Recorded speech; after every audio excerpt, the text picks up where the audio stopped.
This is going to be a super quick and easy to follow tutorial on how to pay your suppliers via PayPal. So this is a method I use because it's quick, safe and easy to do, and is also cheaper than using Alibaba's payment system.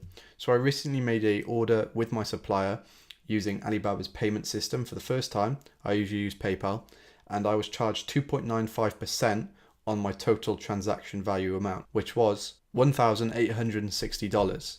So I was charged an additional 2.95% on top of that, which ended up being an extra $54.87. Whereas if I had just used PayPal, I would have been charged 2%, which would have been $37.20.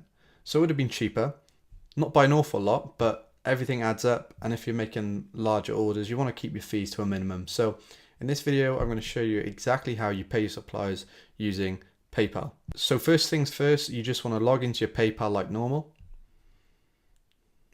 And once you're in your PayPal, you want to click send and request. Once you've reached this page, you then type in the PayPal email address of your supplier. All you have to do is ask the supplier for this and they'll give it to you, and you just type it into here.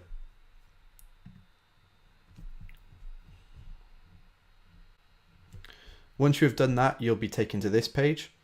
And one thing that you need to make sure that you do on this page is, if it is not already on this setting, you want to change it to paying for an item or service, not sending to friend or family, because you're sending to a supplier in China, and so it's likely that this is not going to be your domestic country, so you're going to be sending money outside of your country. So when you're paying for an item or service, it says that the seller pays a fee and you are eligible for buyer protection. So what this means is that, say our supplier ran off with our money and didn't give us our products or anything like that. It doesn't usually happen ever, but just say for example they did, what PayPal will do, they'll help you get your money back. So you're safe, you're backed up by that. It also says that the seller pays a fee. Earlier I said that you have to pay 2%.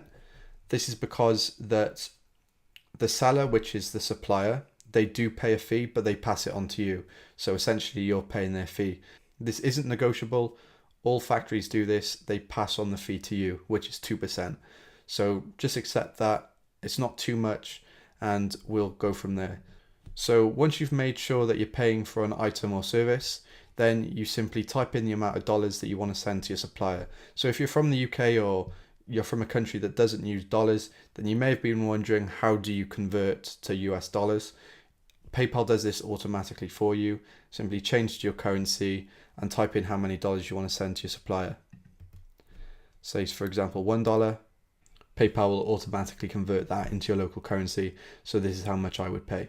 What you want to do is just make sure that all this is correct. So if you've linked up your PayPal to your bank account like I have, then your money will be coming out of your bank account. If you've linked it to your debit card, then your debit card. And once you've done that, all you have to do then is click send money now, and the money will send straight away, and the supplier will receive it pretty fast, and it'll be all good. And that is it. That's all you need to do. You've sent the payment to your supplier. It's as simple as that. Like I said, it's quick, it's easy to do. You're backed up by buyer protection, and it's cheaper than sending money via Alibaba. So I always recommend doing this.